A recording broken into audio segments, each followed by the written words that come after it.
antibiotics na kailangan gamitin sa pag-breastfeed. Tama o mali? May mga pagkakataon na kailangan uminom ito ng ayon sa mga scientific studies, karamihan sa mga gamot na iniinom na ina, gaya ng antibiotics, ay may very low to low risk sa pagpapag-breastfeed. Ibig sabihin, ito ay ligtas o safe para kay baby dahil wala itong masamang epekto.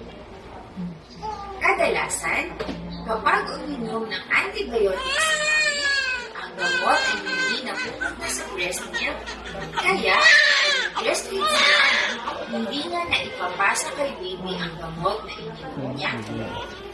Muli, mas nakabubuti na magpatuloy sa pag-breastfeed kahit may sakit at iniinom ng antibiotics si mami.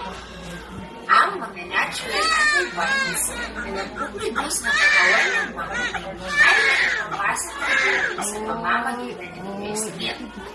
Ito ay nagiging karagdagang proteksyon ni baby sa mga sakit.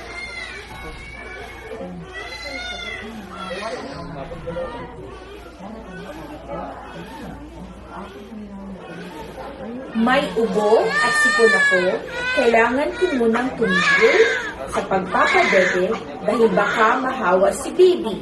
Tama o mali? Ang tamang sagot ay mali.